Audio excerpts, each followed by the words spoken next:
Good morning guys, no? Ito naman po, inyong lingkod, Kerry Works.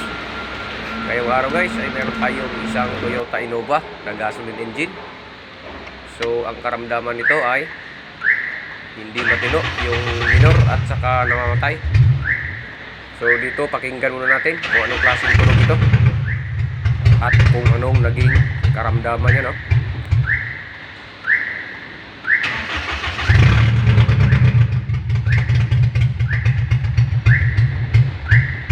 So yun guys, kung naririnig nyo ay tunog pururot, no? Ang pangit, pakinggan. So panoorin guys hanggang dulo kung paano natin ito magiging swabe ulit ang kanyang andar guys, no? At dito ay magte-testing tayo sa kanyang fuel pressure dahil tingin ko ay kapos ito sa gasolina guys, no? So dito ay magtanggal muna tayo ng linya galing sa filter papuntang injector. Hindi na tayo gagamit ng kung ano-anong gauge dyan sa pressure, kundi tensiometer lang ang ating gagamiting panukat, no?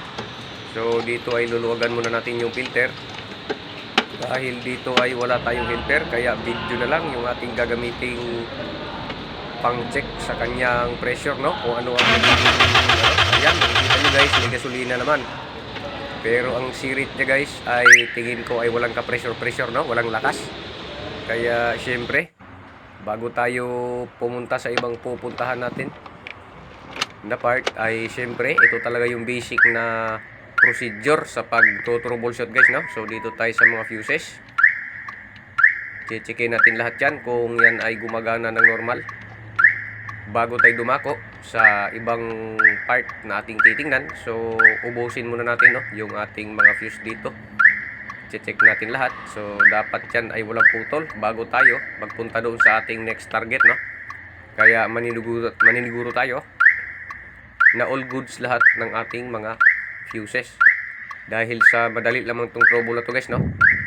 Ay pag sinortcut natin, hindi syempre iiksi yung video natin.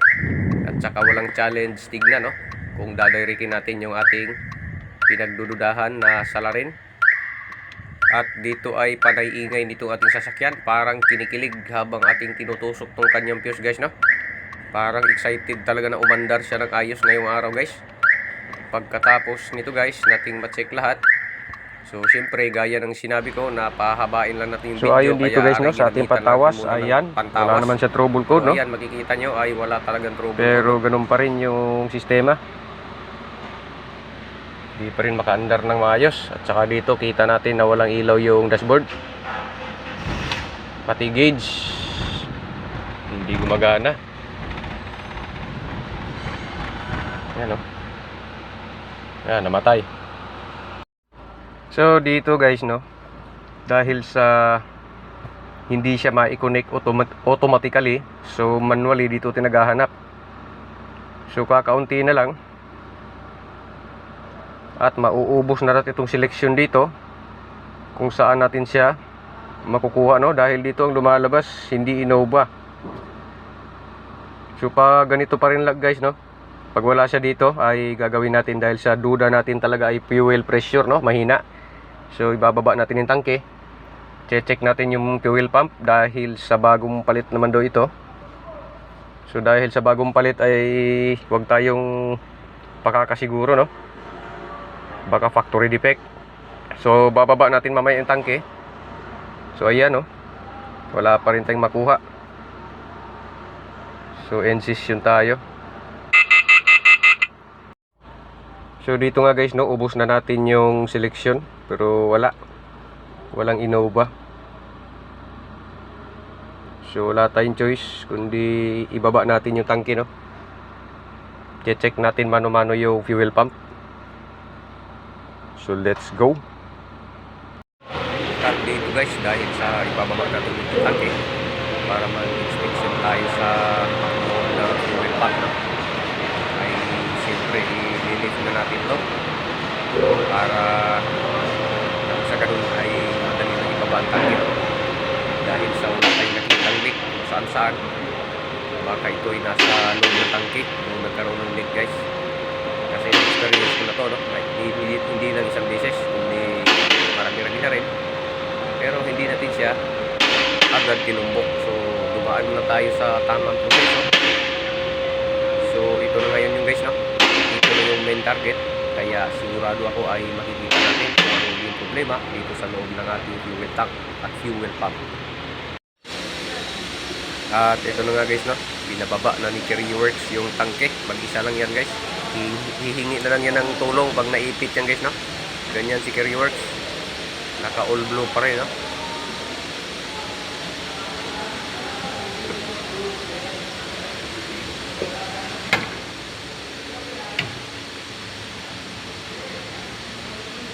At dito guys, makalipas lang ang ilang segundo ay nandito na po yung tangke natin.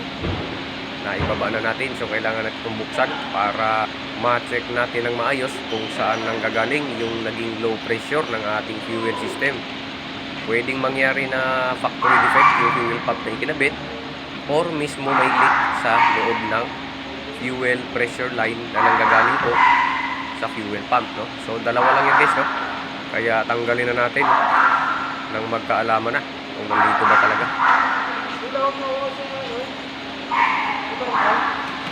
Doon sa lugar talaga. Meron yun ah.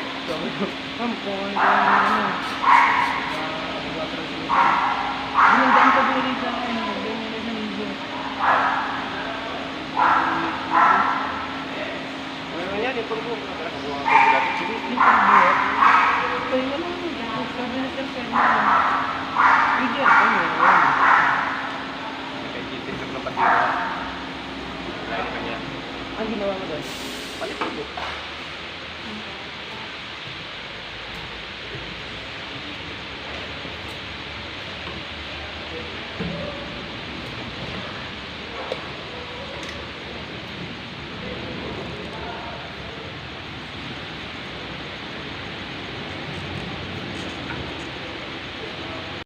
At ito na nga guys, no?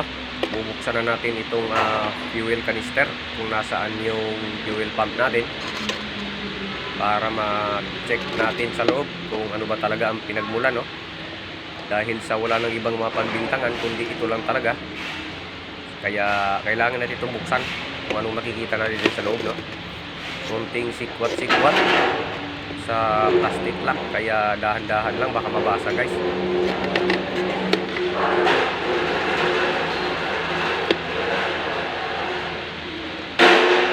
At dito makalipas lang ang ilang minuto ay ito na, nabuksan na ni Kerry Works yung ating fuel pump, no?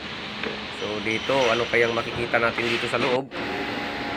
At ito guys, nahugot na natin yung ating bagong fuel pump, no? Pero parang kapag tataka, parang may kulang talaga eh. So ayan, no? Parang may kulang talaga dyan. So dito tayo titingin kung saan yan nakasuksok, no? Nakikita natin kung anong nawala dyan. So ayan guys, kung makikita nyo, yung tinuturo ko yan, yung puti na bakas, talagang may natanggal, no? At hindi na ibalik. Ibig sabihin guys, may nakakabit yan dyan. 99.9% na may uring yan dyan guys, no? Pero pagbukas natin ay wala tayong nakitang uring, kaya syempre tagas ang mangyayari. So ito na, hinanap natin doon sa box kung saan yan kasama doon sa fuel pump, no? So ayan, May uring. ganyan yan guys. So wag na nating patagalin, ikabit na natin ito para magkaalaman na kung ito lang yung problema, kung yung o-ring lang ba talaga, no? At kung bakit pa pinahaba ni Kerry Works yung video. Dahil guys, no, kung hindi natin pinahaba ang video ay wala namang ka-challenge, no, sa inyong na mga viewers.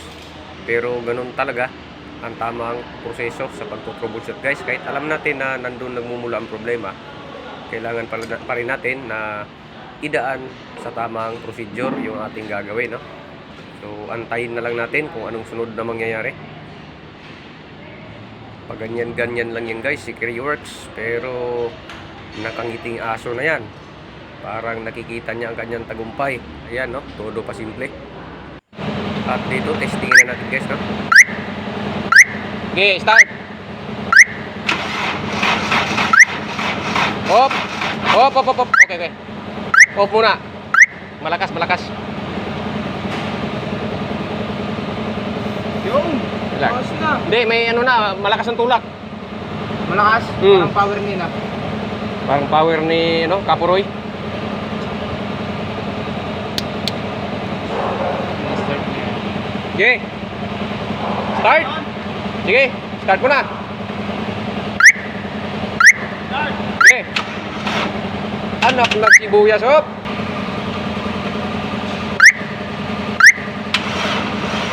Hop, hindi nagpunta. Ulit. Hop, dali lang. Okay.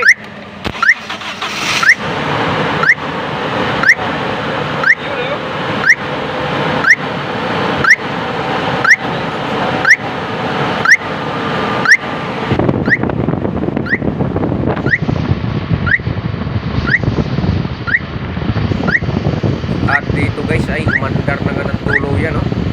Hindi na siya namamatay. So parang magtatagumpay na tayo dito guys. So antay lang tayo, ilang minuto at may gagawin tayo dito, no? Para masiguro natin na talagang okay na.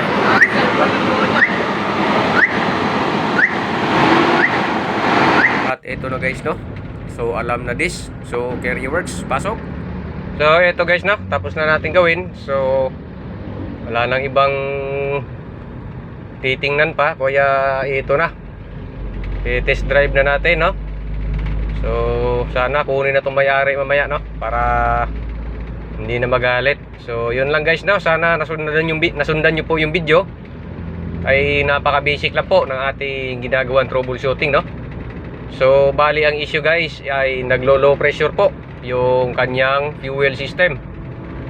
So dahil sa pinalitan nga ito ng bagong fuel pump, ay siguro hindi na malaya nung mekaniko din. Kaya yun, hindi niya napansin yung o-ring. So yun lang guys, no, ang naging problema. So hindi naman siya mahirap. Basic lang naman ito. Kaya sana may natutunan kayo sa ating mga ginawang munting video, no. So hanggang dito na lang po muna. Maraming salamat pa muli sa inyong panonood.